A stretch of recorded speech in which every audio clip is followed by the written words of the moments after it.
Sense में हमने छत्तीसगढ़ के इतिहास में, प्राचीन छत्तीसगढ़ के इतिहास में हमने देखा था रामायण और महाभारत कालीन छत्तीसगढ़ के संबंधित तथ्यों को हमने मेमोराइज किया था।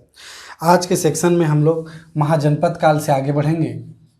महाजनपद काल, महाजनपद 6वीं शताब्दी ईसा पूर्व के नाम से भी जाना जाता है तथा इसी 6वीं शताब्दी ईसा पूर्व से भारतीय इतिहास क्रमित रूप से प्राप्त होता है। इसलिए महाजनपद काल का बहुत ही विशेष महत्व है। इसी महाजनपद काल में भारत अनेक जनपदों और महाजनपदों में विभक्त था। अनेक जनपदों व महाजनपदों में विभक्त था। यहीं अगर बात करें, महाजनपद काल बौद्ध और जैन धर्म से संबंधित काल भी कहलाता है। बौद्ध और जैन धर्म से संबंधित काल भी कहलाता है। बौद्ध व जैन धर्म का काल कहलाता है। इसी तरह देखें तो बौद्ध धर्म से संबंधित अंगुत्तर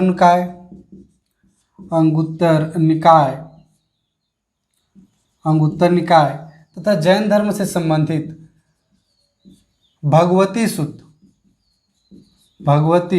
सूत्र से भी यह प्राप्त होता है कि इस समय भारत कुल 16 महाजनपदों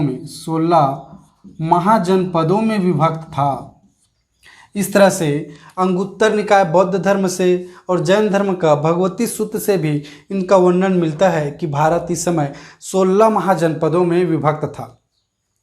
इसी क्रम में अगर देखें तो छत्तीसगढ़ से संबंधित तथ्यों को अगर हम देखें तो हीरालाल जी के अनुसार इस समय छत्तीसगढ़ चेदी महाजनपद के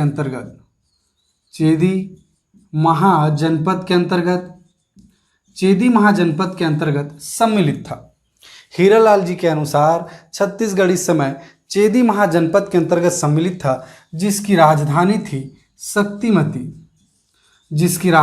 थी शक्तिमती तथा यह क्षेत्र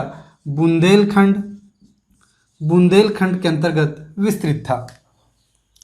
इस तरह से जैसे कि हम लोग देख सकते हैं कि बौद्ध धर्म में अंगुत्तर निकाय भगवती सूत्र के अनुसार 16 महाजनपदों में विभक्त था और हीरालाल जी के अनुसार यही छत्तीसगढ़ इन 16 महाजनपदों में से एक महाजनपद चेदी महाजनपद के अंतर्गत सम्मिलित था। चेदी महाजनपद की राजधानी थी शक्तिमती, जो कि बुंदेलखंड के अंतर्गत विस्तृत था। इसी क्रम में देखें तो यही चेदी महाजनपद के अंतर्गत सम्मिलित होने के कारण इस कालखंड में हीरालाल जी के अनुसार छत्तीसगढ़ चेदीसगढ़ के नाम से जाना जाता था, जिसका अपभ्रंश होके ही छत्तीसगढ़ हुआ। तो इस तरह से कह सकते हैं कि महाजनपद काल में भी हमारा छत्तीसगढ़ इन महाजनपदों में सम्मिलित था। चेदी महाजनपद के अंतर्गत छत्तीसगढ़ सम्मिलित था हीरालाल जी के अनुसार।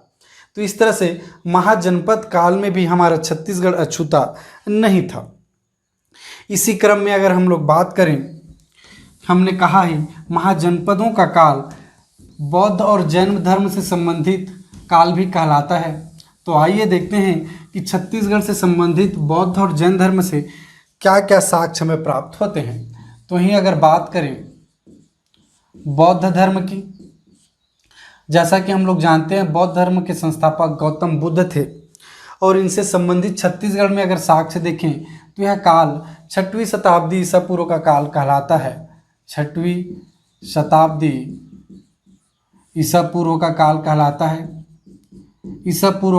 कहलाता है। बौद्ध धर्म का काल 6वीं शताब्दी ईसा पूर्व का काल कहलाता है। इसी कालखंड में गौतम बुद्ध ज्ञान प्राप्ति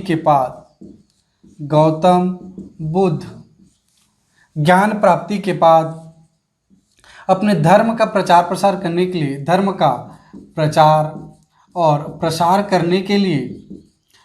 के प्रचार प्रसार के लिए एक छत्तीसगढ़ में आए थे, जिसका उल्लेख बौद्ध ग्रंथ अवदान अवदान शतक के अकॉर्डिंग, बौद्ध ग्रंथ अवदान शतक से भी यह प्राप्त होता है कि गौतम बुद्ध ज्ञान प्राप्ति के बाद अपने धर्म के प्रचार के लिए, बौद्ध धर्म के प्रचार प्रसार के लिए छत्तीसगढ़ में यहाँ पे आए और लगभग 3 माह तक छत्तीसगढ़ में निवासरत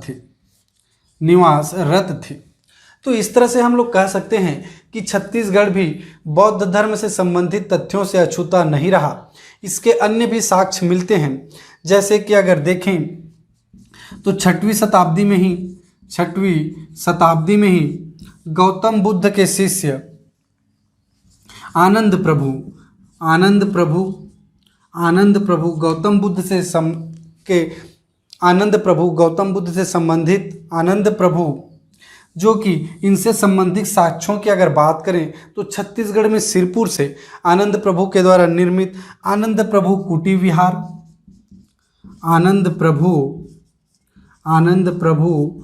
कुटी विहार, साथ ही साथ स्वास्तिक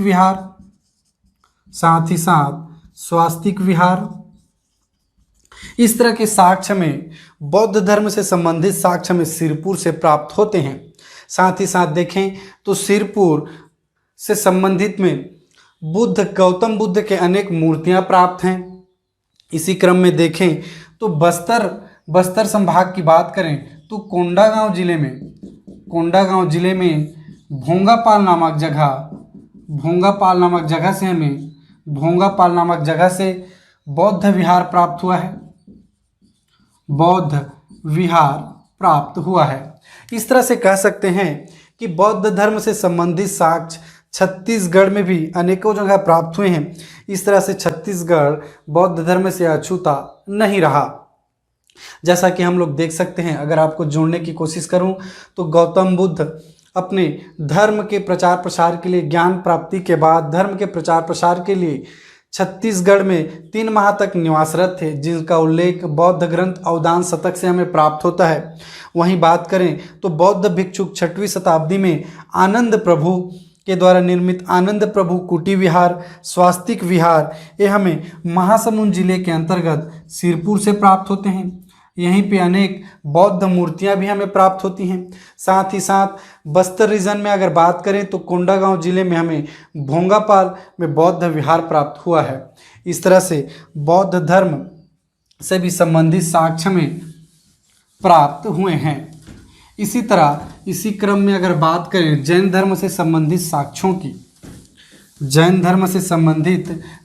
की, तो आइए जानते हैं जैन धर्म की अगर बात करें तो यह भी 6वीं शताब्दी ईसा पूर्व का काल कहलाता है। जैन धर्म से संबंधित साक्ष्यों में अगर देखें तो जैन धर्म के संस्थापक जो माने जाते हैं ऋषभ देव, जो कि जैन धर्म के प्रथम तीर्थकर थे, जैन धर्म के प्रथम तीर्थकर थे। इनसे संबंधित साक्ष्य छत्तीसगढ़ में गुंजी, जो कि दमौदरहा जांजगीर चांपा में इनसे संबंधित हमें साक्ष्य प्राप्त होते हैं। इस तरह से हम लोग देख सकते हैं कि जैन धर्म के संस्थापक ऋषभ देव, जो कि प्रथम तीर्थकर थे, उनसे संबंधित साक्ष्य में गुंजी, दमौदरहा, जांजगीर चांपा से हमें प्राप्त होते हैं। इसी क्रम में अगर बात करें तो शांतिनाथ, जो कि जैन धर्म में 16वीं तीर्थकर थे, जिनसे संबंधित साक्ष्य में बस्तर के भाटागुड़ा से इनसे संबंधित साक्ष्य प्राप्त होते हैं। इसी क्रम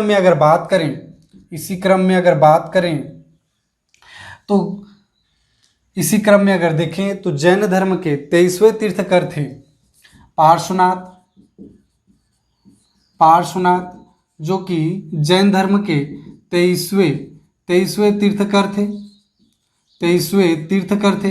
इनसे संबंधित साक्ष्य अगर बात करें तो दुर्ग जिला में नगपुरा के अंतर्गत हमें पार्श्वनाथ पार्श्वनाथ का मंदिर हमें छत्तीसगढ़ से संबंधित प्राप्त होता है। नगपुरा दुर्ग में हमें पार्श्वनाथ का मंदिर प्राप्त होता है जो कि जैन धर्म से संबंधित 23वें तीर्थकर थे। इसी क्रम में अगर बात करें तो महावीर जैन जो कि जैन धर्म के वास्तविक संस्थापक के रूप में जाने जाते हैं। महावीर जैन जो कि जैन धर्म के 24वें तीर्थकर थे। इनसे संबंधित साक्ष्यों की अगर बात करें तो रायपुर जिला के अंतर्गत आरंग में भांड का मंदिर प्राप्त होता है। ये आरंग में है। आरंग रायपुर जिला के अंतर्गत हमें देखने को मिलता है। इस तरह से हम लोग कह सकते हैं कि जैन धर्म से संबंधित साक्ष्यों में हमने देखा कि ऋषभ देव जो कि प्रथम तीर्थकर थे, गुंजी दमोदरहा, शांतिनाथ जो कि 16वें तीर्थकर थे भाटागुड़ा बस्तर से, पार्श्वनाथ में नगपुरा पार्श्वनाथ का मंदिर जो कि 23वें तीर्थकर थे, साथ ही साथ महावीर जैन 24वें तीर्थकर, जिनसे संबंधित साक्ष्यों की अगर बात करें तो हमें आरंग से प्राप्त होता है। इस तरह जैन धर्म से भी छत्तीसगढ़ अछूता नहीं रहा था।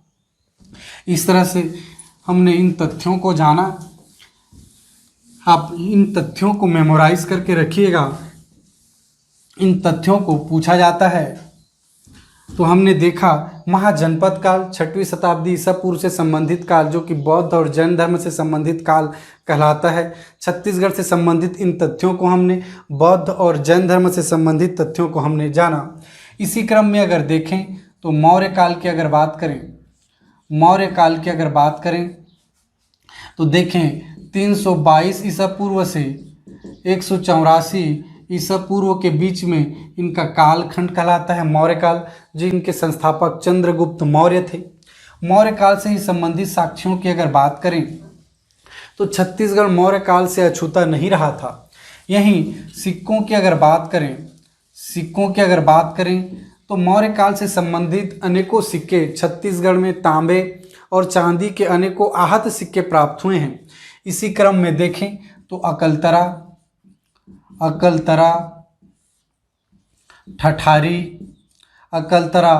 ठठारी ये दोनों जांजगीर चांपा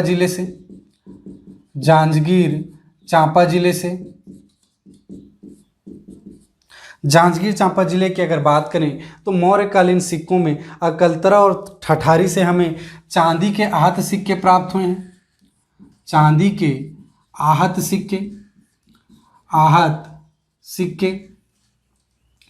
के आहत सिक्के हमें प्राप्त हुए हैं। जहां बात करें तो अकलतरा से 259 और ठठारी से 253 चांदी के आहत सिक्के हमें प्राप्त हुए हैं। छत्तीसगढ़ में अनेकों सिक्के प्राप्त हुए हैं जिनमें मयूर अंकन प्राप्त हुआ है। इन मुद्राओं में मयूर अंकन प्राप्त हुआ है। मयूर अंकन प्राप्त हुआ है जिनमें इतिहासकारों का मानना है कि यह मयूर अंकन मौर्यकालीन तथ्यों को प्रदर्शित करते हैं। इसी तरह हम लोग कह सकते हैं सिक्कों में अकलतरा, ठठारी, जांजगीर चांपा जिले से हमें चांदी के आहत सिक्के। वहीं अगर बात करें रायगढ़ जिले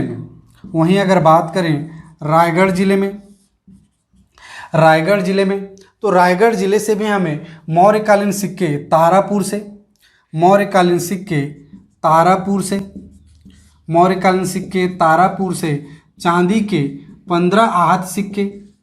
चांदी के 15 आहत सिक्के यहाँ से प्राप्त हुए हैं। इसी क्रम में अगर देखें तो बार और देगांव से भी मौर्यकालीन सिक्के हमें प्राप्त हुए हैं।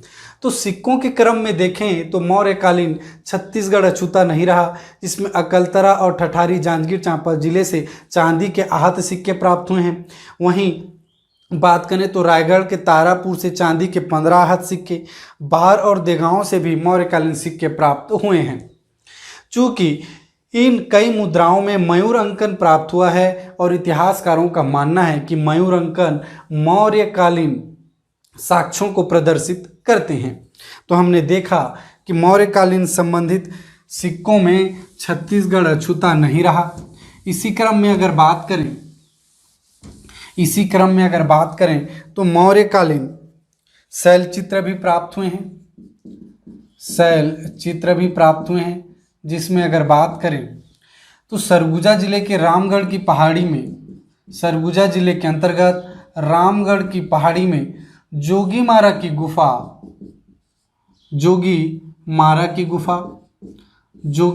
गुफा में जो कि शैल चित्र प्राप्त हुए हैं, नर्तक देवदत्त और नर्तकी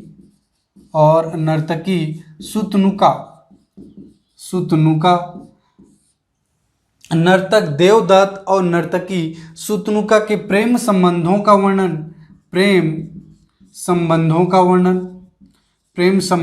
वर्णन रामगढ़ की पहाड़ी में शैल चित्र के रूप में हुआ है।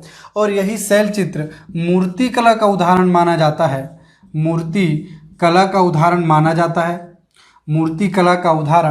जाता है।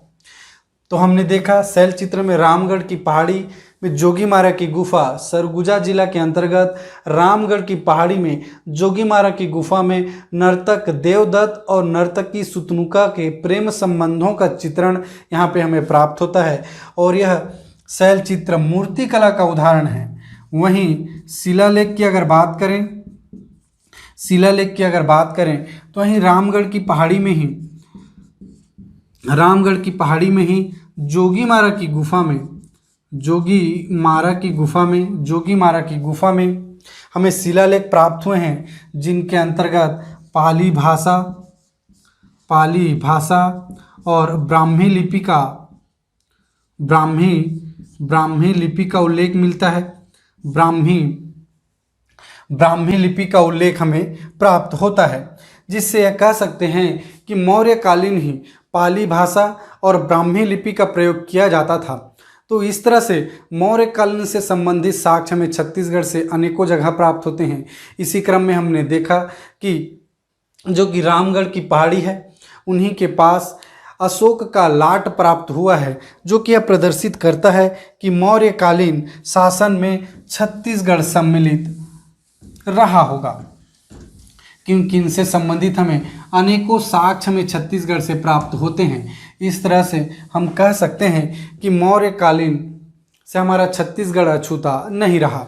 हमने देखा अनेकों साक्ष्य में प्राप्त हुए सिक्कों के रूप में अकलतरा, ठठारी, शैल चित्र में रामगढ़ की पहाड़ी और शिलालेख में भी हमें रामगढ़ की पहाड़ी से महत्वपूर्ण साक्ष्य प्राप्त होते हैं। इसी क्रम में अगर देखें सातवाहन कालीन की अगर बात करें तो 72 से 200 ईस्वी के बीच में इनका शासनकाल था। साथ ही साथ राजधानी की अगर बात करें तो प्रतिष्ठान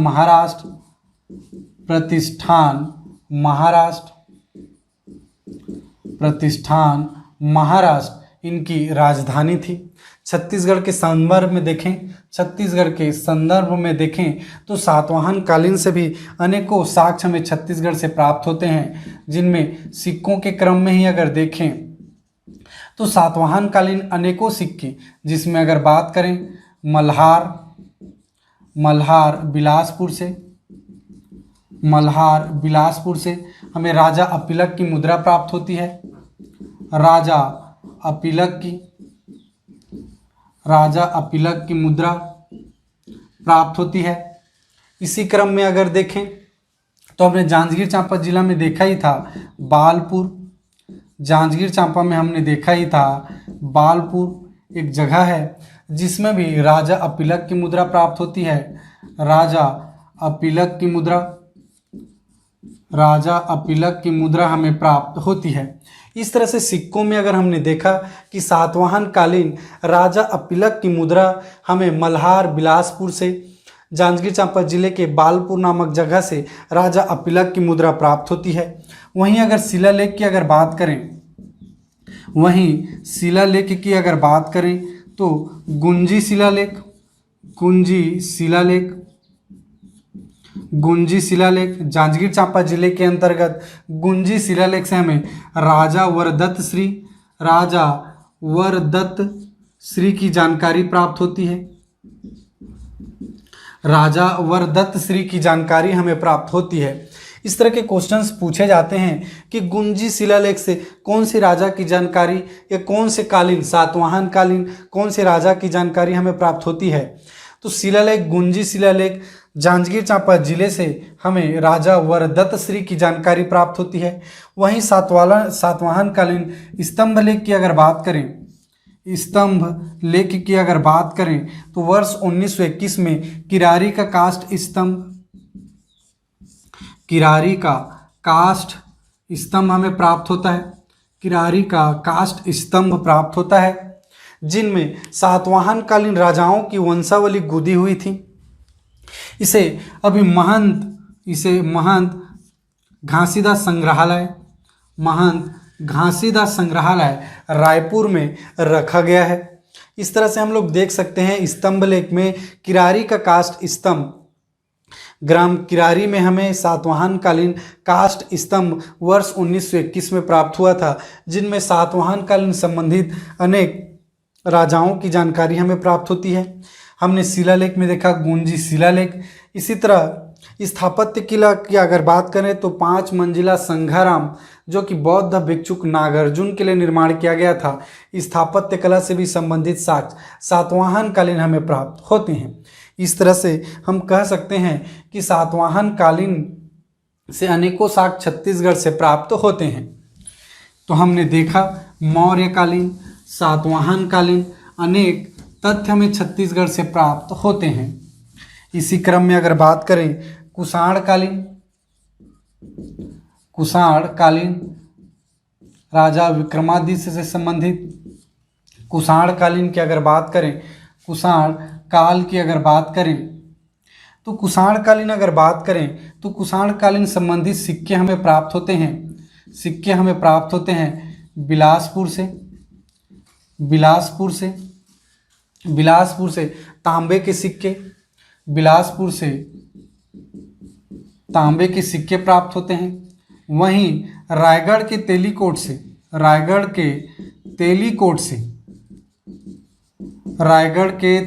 से हमें स्वर्ण